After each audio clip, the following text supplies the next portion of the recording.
Puff, if I never told you I love you, you my brother. He inspired so many of my choices, so many of my life choices, my wife choices. And here we are. Thanks for that, Puff. Kanye West and P. Diddy used to be tight, like actually tight. Before things went completely off the rails, their friendship had some real moments. It all started back in 2006 when Kanye worked on Diddy's track, Everything I Love, for his Press Play album. At the time, Kanye was already known as a top-tier producer, and their collaboration was a big deal. It set the stage for what seemed like a genuine friendship. Fast forward to 2009, and Diddy was at one of Kanye's concerts, which apparently hit him harder than he expected. Diddy later said, "The other night I go to the Kanye West concert and I'm going there to see Kanye do this thing. I don't have anything but high expectations. The concert changed my life. I won't lie, I was so impressed and inspired. It was beautiful, and I fell in love with hip-hop again." For a guy like Diddy, who'd been around forever and admitted he was kind of over the whole fame thing, Kanye's performance was a wake-up call. They didn't just vibe musically. In 2007, they rolled up together to an event for Princess Diana, where they met Prince Harry. Kanye even called Diddy his idol at the event.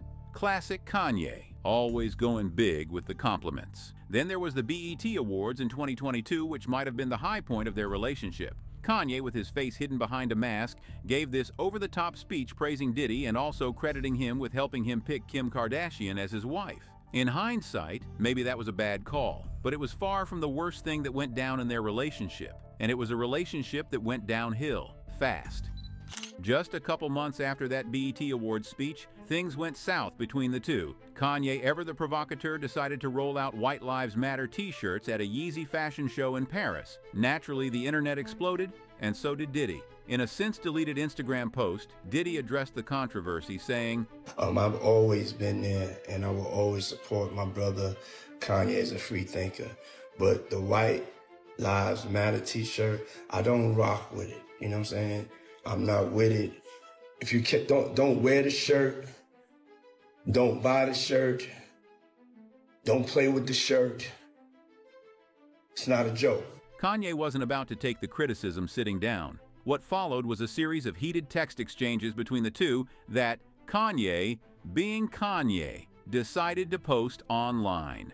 Diddy started off calm, offering to meet face-to-face. "As soon as I land, we'll meet face-to-face. Send me an address." But Kanye's response, not exactly friendly. "F*** you," he wrote, before doubling down with, "I didn't like our convo. I'm selling these teas. Nobody gets in between me and my money." And then, because it's Kanye, the texts got weird. "This is my grandfather texting you now," he wrote. "Never call me with no bitch like that again unless you ready to green light me, 'cause anybody who got on that tee is me." Diddy tried to keep it cool, saying, "I'm just trying to talk to you as a black man. And I'm talking to you because this is hurting our people. Stop." But Kanye wasn't having it. "Anything you text, I will post," he said, adding, "This ain't a game. I told you this was war." Things didn't end there. In 2024, Kanye released the track Carnival, where he rapped, "Now I'm Ye Kelly, bitch, now I'm Bill Cosby, bitch, now I'm Puff Daddy Rich. That's me too, me rich." The lyrics call out R. Kelly, who was given a 30-year jail sentence in 2022 for racketeering and sex trafficking, and Bill Cosby, who was given 10 years but was released in 2021 after an appeal. Just a month after the track was released, Diddy's houses were raided, and the allegations of sex trafficking hit the headlines. Was Kanye hinting at something he already knew? The timing makes you wonder, but it possibly goes deeper than Kanye just knowing about Diddy's illicit and downright disgusting activities.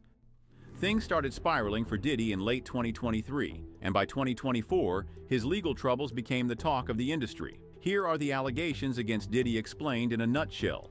It started with Cassie Ventura in late 2023, who dropped a bombshell lawsuit accusing Diddy of years of abuse and manipulation during their relationship. The allegations included physical violence, coerced acts, and even threats against others, like allegedly dangling one of her friends off a 17th floor balcony. If that wasn't enough, she claimed he had a car belonging to Kid Cudi blown up because of her brief connection to the rapper. Diddy's camp denied everything, calling it a cash grab, but the case was settled within 24 hours for an undisclosed amount. Cassie's lawsuit opened the floodgates, and within months, over 30 more civil cases were filed. Among these were allegations of Diddy hosting drug-fueled freak-off parties, complete with IV drips for recovery and rooms stocked with suspiciously large amounts of baby oil.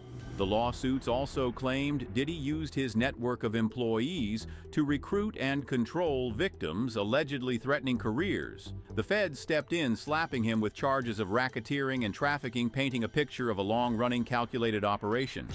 The chaos didn't stop with Diddy. Jay-Z's name got dragged into the drama through a separate lawsuit involving misconduct claims. In response, his lawyers didn't mince words, filing a motion on December 9, 2024 to reveal the accuser's identity or dismiss the case.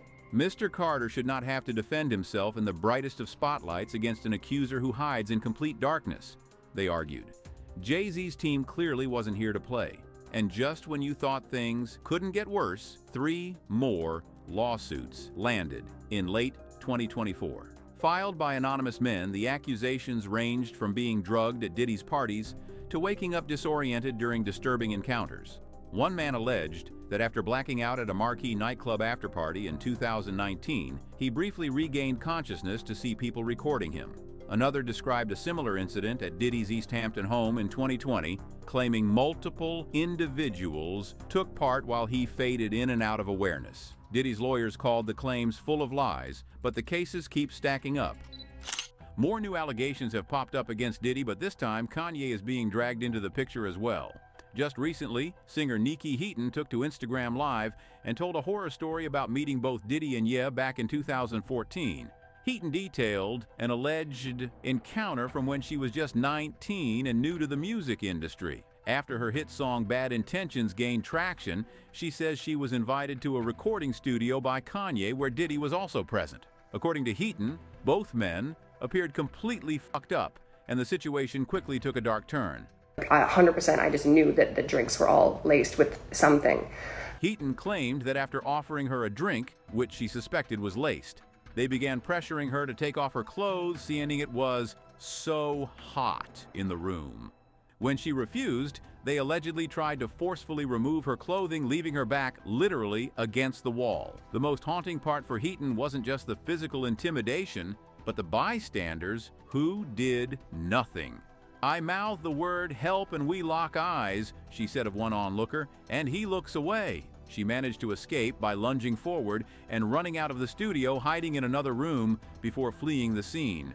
For Did, this allegation piles onto an already staggering list of accusations, further cementing the perception of a predatory pattern.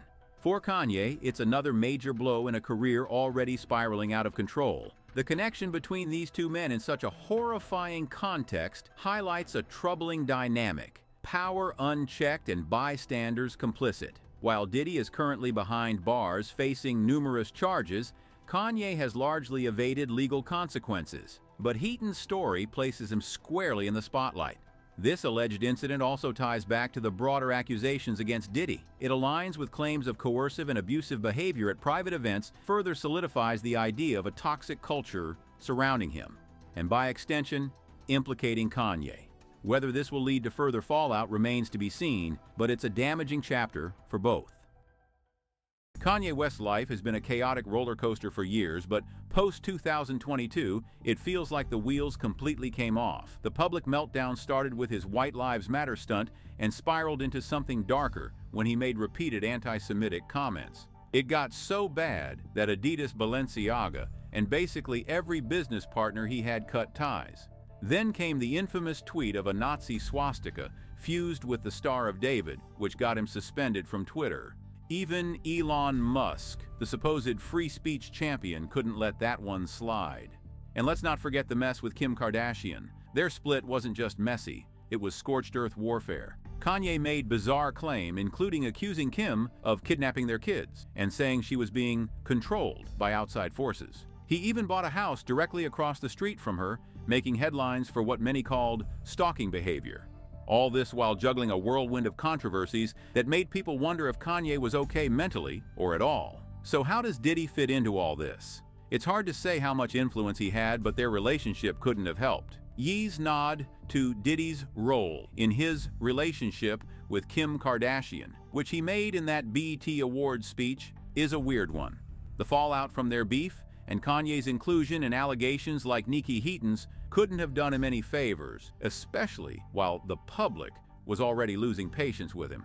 And those cryptic lyrics about Diddy on Carnival, they hint Kanye might have known more about Diddy's dark side than he ever let on, raising questions about how deeply he was entangled in all of it.